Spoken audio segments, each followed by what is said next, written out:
పిల్లలు వయసుకు రాగానే పెళ్లి చేసేది ఇలా ఇంటిని వదిలి వెళ్ళిపోవడానికి కాదు. తనని నమ్మి వచ్చిన భార్య కోసం ఆ ఇంటిని వదిలి ఎక్కడికి వెళ్లకుండా ఉంటారు అని. వాడు పుట్టాక ఇప్పటి వరకు మనకి దూరంగా వెళ్ళిందే లేదు. అలాంటిది పెళ్లి వాణ్ణి దూరం చేస్తుందా? రెక్కలొచ్చాక పక్షులు ఎగిరిపోతాయి కదండి.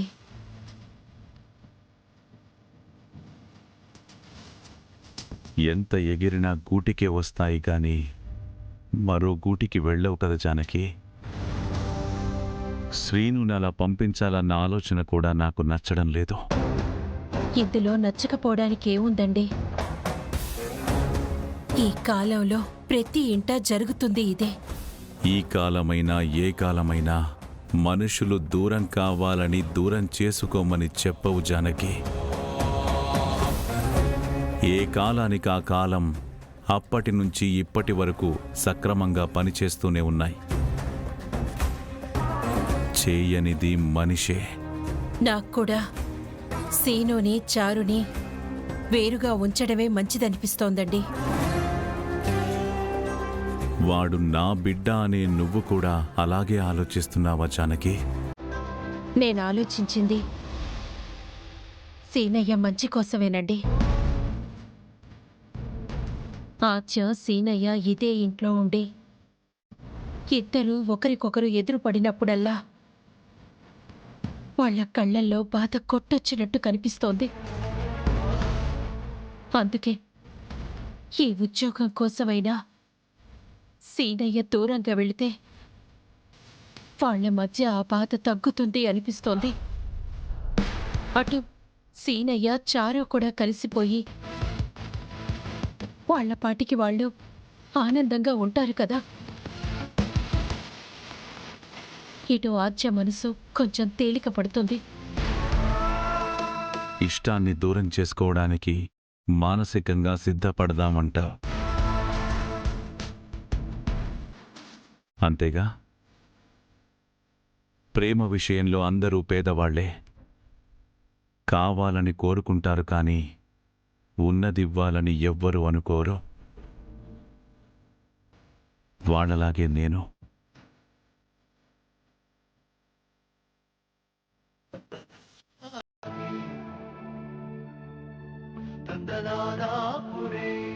చారు, చారు,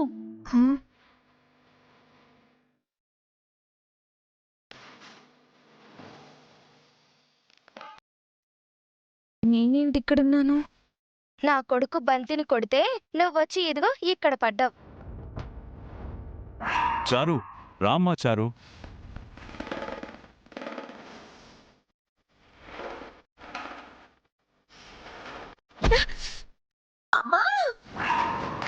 మరి నీళ్లు చల్లి లేపకుండా అలా చూస్తూ ఉన్నారేంటి? నీళ్లు చల్లడం కాదే, డాక్టర్ గారు వచ్చి చెక్ చేసి మరీ పోయారు. అవునా?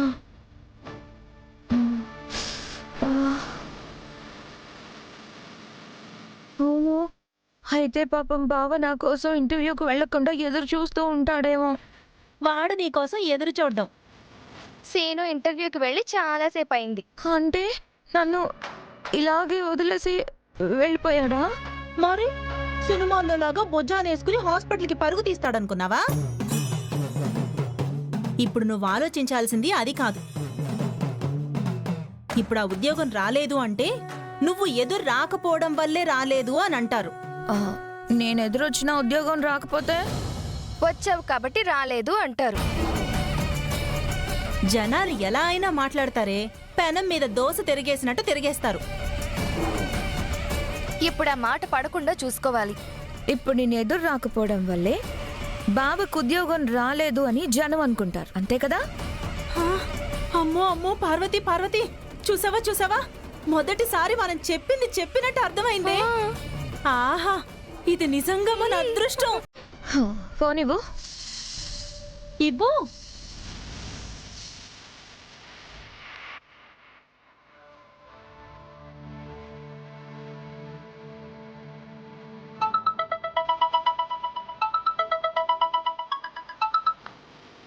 హలో.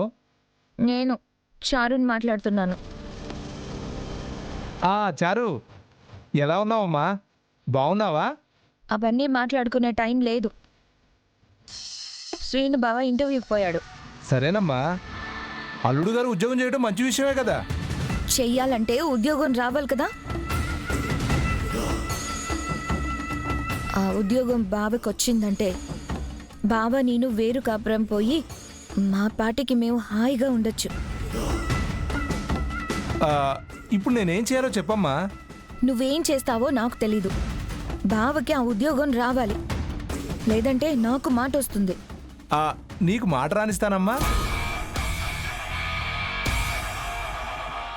ఎలాగైనా అల్లుడు గారికి ఆ ఉద్యోగం వచ్చేలాగా నేను చేస్తాను కదా. బావ ఇంటర్వ్యూకి వెళ్ళిపోయాడు. నేను ఇప్పుడే వెళ్తున్నా అమ్మా.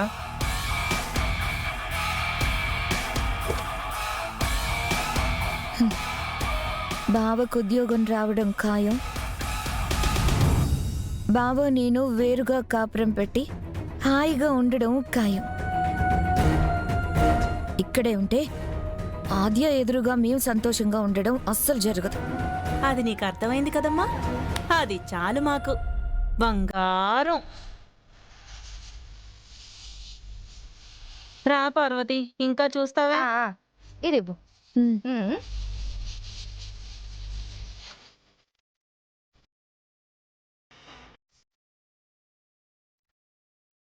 నమస్తే సార్. నమస్తే. మీరు? అదే మా మినిస్టర్ గారు మీకు ఫోన్ చేశారు కదా. మీరేనా? కూర్చోండి కూర్చోండి. Okay okay. చెప్పండి, ఏంటి విషయం? నేరుగా విషయానికి వచ్చేద్దాం. ఈరోజు మీరు చేయబోయే ఇంటర్వ్యూకి నా అల్లుడు కూడా వస్తున్నాడు. ఏదో అడగాలి కాబట్టి 4 ప్రశ్నలు అడిగేసి ఉద్యోగం ఇచ్చి పంపించేసేయండి. ఏంటి సార్, ఏం మాట్లాడరు? అన్నీ చెప్తున్నారు, అసలు విషయం మాట్లాడటం లేదేంటా అని. అదే, అర్థమైంది అర్థమైంది. తీసుకోండి. మీ అల్లుడు వివరాలు ఇచ్చి వెళ్ళండి, మిగిలింది నేను చూసుకుంటాం కదా.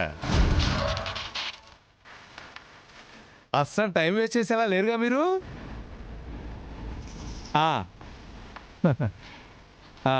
ఇందులో మా అల్లుడు వివరాలు ఉన్నాయి.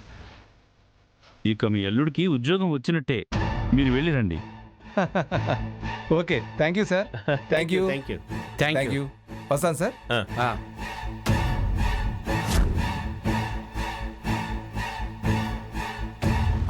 అల్లుడు గారు, మీరేంటి ఇక్కడ? మీకోసమే వచ్చాను అల్లుడు గారు. నా కోసమా? అవును, ఇట్రా. అమ్మాయి ఫోన్ చేసింది.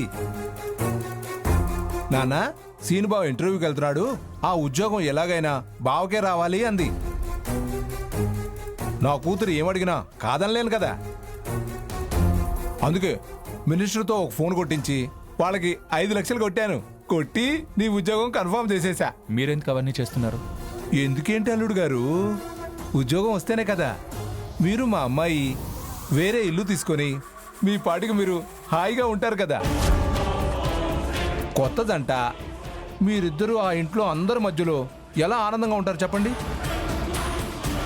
అందుకే ఉద్యోగం వచ్చిందంటే ఆ పేరుతో బయటకు వచ్చి ఎవరితో ఏ సంబంధం లేకుండా మీ పాటికి మీరు హాయిగా ఉండొచ్చు.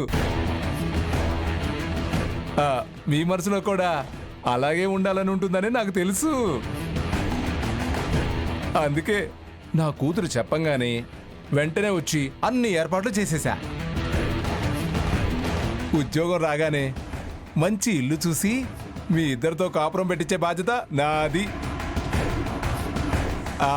అడగాలి కాబట్టి ఏదో 4 ప్రశ్నలు అడుగుతారు, చెప్పి వచ్చేసేయండి. ఆ తర్వాత ఏం చేయాలి ఏంటి అనేది నేను చూసుకుంటాను కదా. అడిగారు, అది బెస్ట్. వెళ్ళండి, వస్తా.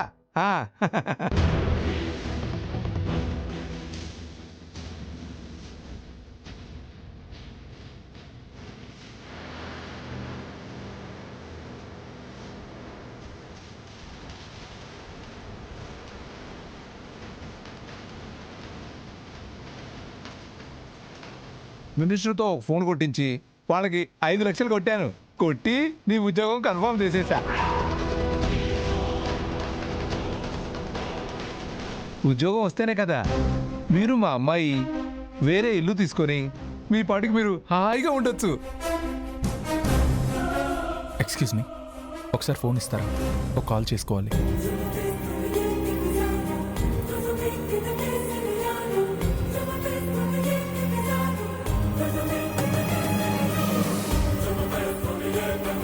ఇక్కడ పూర్ణచంద్రరావు ఎవరండి? నేనేనండి. లోపలికి రండి.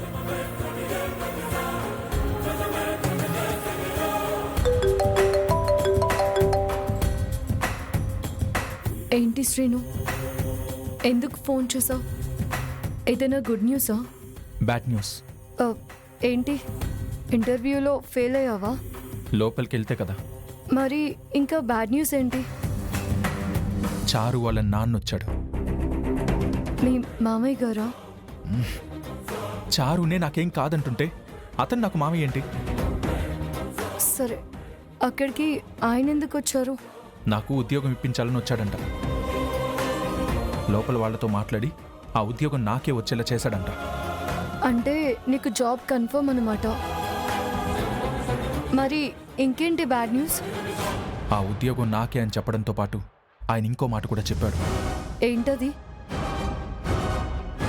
జాబ్ రాగానే నేను చారుతో కలిసి వేరు కాపురం పెట్టాలంట. మరి జాబ్ వచ్చినప్పుడు నీతో పాటే చారుని కూడా ఉంచాలి కదా. ఇక్కడే ఉంచుతాను అంటే కుదరదు కదా. నేను ఈ జాబ్ రావాలని అప్లై చేసిందే చారుకి దూరంగా ఉండొచ్చని. ఇప్పుడు వాళ్ళ నాన్న ఇప్పించాడు కదా అని ఈ జాబ్లో జాయిన్ అయితే పద పద మనం వేరే కాపురం పెడదాం పద అని ఆ ఇల్లు వదిలే వరకు నిద్రపోనివ్వదు. నేను నీకేమీ చెప్పలేకపోతున్నాను శ్రీను. అక్కడ ఉంది కూడా నాలాంటి ఆడపిల్లే. తను బాధపడకూడదు కదా. మోసాన్ని చూసి కూడా జాలిపడే నీ అంత మంచి మనసు నాకు లేదా అతియా? సరే, ఇప్పుడు ఏం చేయాలనుకుంటున్నావు? జాబ్ రాకుండా ఏం చేయాలని ఆలోచిస్తున్నాను. శ్రీను, ఒక్కసారి ఆలోచించు. వచ్చిన జాబ్ని పోగొట్టుకోవడం మంచిది కాదు. ఈ ఉద్యోగంలో చేరితే నన్ను నేనే పోగొట్టుకోవాల్సి వస్తుంది. నాకు ఈ జాబ్ వద్దు. అందుకు నేనేం చేయగలనో అది చేస్తాను. కాకపోతే నువ్వు ఎదురొచ్చినా నాకు జాబ్ రాలేదని నువ్వు ఫీల్ కాకూడదు కదా. అందుకే నీకు మాట చెప్పాలని ఫోన్ చేశాను. బాయ్. శ్రీ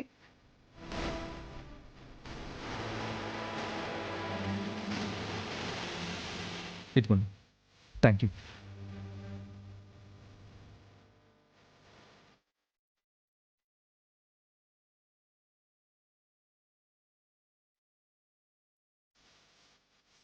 తండ్రి కూతుళ్ళు ఇద్దరూ కలిసి నన్ను మా ఇంటికి దూరం చేయాలని చూస్తారా? చెప్తా. ఇక్కడ శ్రీనివాస్ ఎవరు? నేనే. లోపలికి రండి. వస్తున్నా.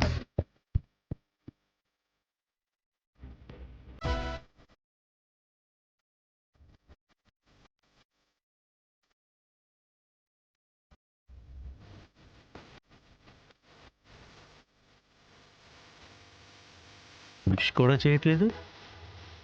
అమ్మేసిన ఉద్యోగానికి అవసరం ఏముందని. ఓహో, ఆ సార్ చెప్పింది మీ గురించే కదూ? మీకు ఉద్యోగం కన్ఫర్మ్ బాబు. కాకపోతే బయట వాళ్ళకి అనుమానం రాకుండా ఓ 2 చిన్న చిన్న ప్రశ్నలతో మీ ఇంటర్వ్యూ ముగించేద్దాం. ఓకేనా? సరే, అడుక్కోండి.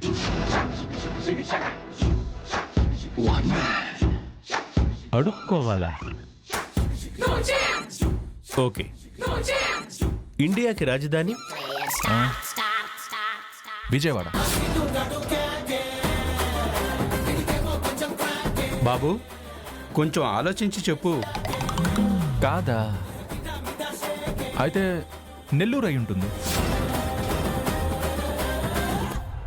బాబు, ఇక్కడిక్కడే తిరక్కు బాబు, కొంచెం దూరంగా వెళ్ళు. దూరంగా అంటే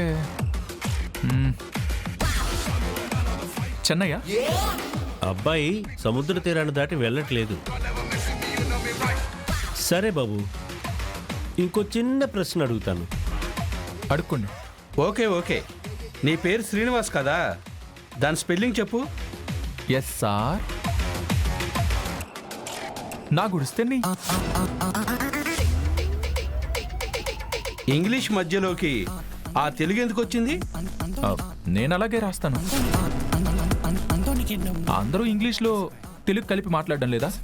చివర్లో ఒక చిన్న ప్రశ్న.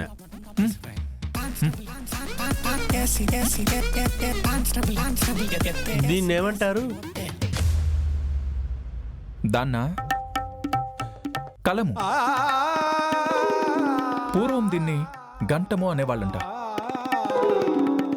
బాబు, నీకు ఈ ఉద్యోగం కన్నా ఏ స్కూల్లో ఉన్న తెలుగు టీచర్గా చేరు. ఇచ్చిన డబ్బులకి ఎదురు డబ్బులు ఇవ్వగలం గాని నీకు ఉద్యోగం మాత్రం ఇవ్వలేం. నీకు నమస్కారం. నాకు కావాల్సింది కూడా అదే. వస్తా.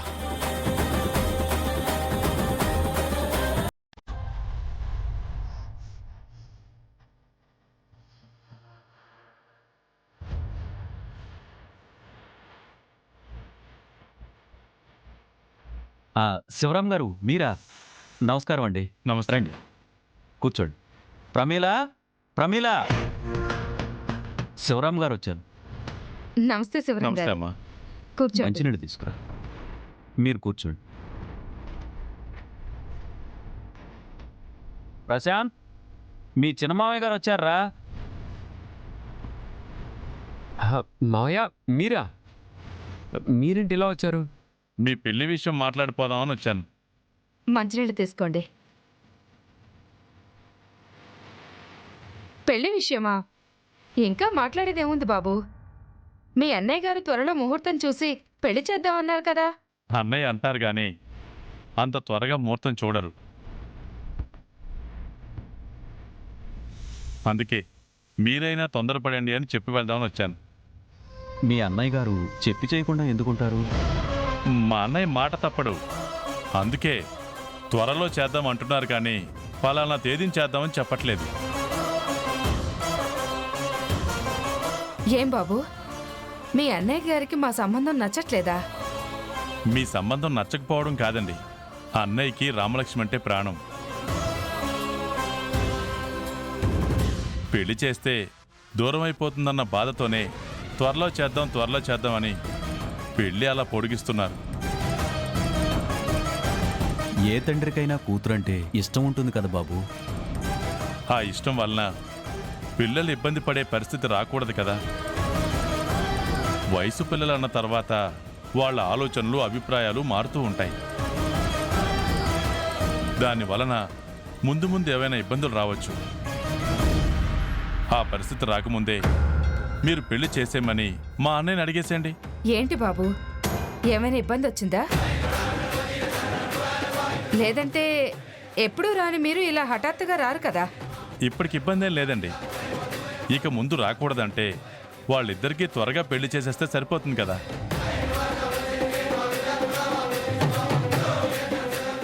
మీరేమో మా అన్నయ్య చెప్తారు కదా అని ఎదురు చూస్తున్నారు. మా అమ్మాయి మీద ప్రేమతో అన్నయ్య అంత త్వరగా ముహూర్తం చూడడని నాకు తెలుసు. కాబట్టి మీకే ఆ మాట చెప్పి వెళ్దామని వచ్చాను. రామలక్ష్మి అంటే మా అందరికీ ప్రాణం.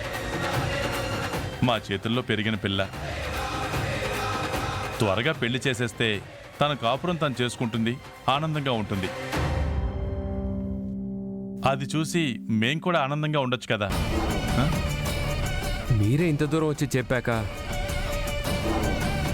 మా అమ్మ నాన్న ఊరుకున్నా నేను ఊరుకోను మావయ్య గారు. నాకు కావాల్సింది కూడా మా రామలక్ష్మి సంతోషమే. మీ ఇంటి కోడలైతే తను సంతోషంగా ఉంటుందని నా నమ్మకం. మీరింతగా చెప్పాక మేం మాత్రం ఎందుకు చూస్తూ ఊరుకుంటాం? మీరు చెప్పినట్టే త్వరగా పెళ్లి చేయమని మీ అన్నయ్య గారిని అడుగుతాం.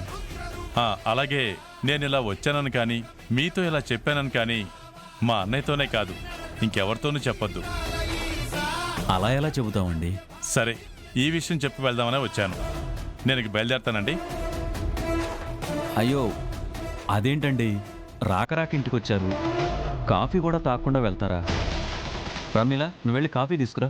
అయ్యో ఇప్పుడేం వద్దండి, నాకు అవతల వేరే పనుంది, నేను వెళ్ళొస్తాను. ప్రశాంత్, మావయ్య. మీ అమ్మా నాన్నకు చెప్పి రామలక్ష్మిని త్వరగా నీ భార్యను చేసుకోవడం నీ బాధ్యత, అది గుర్తుంచుకో. అలాగే.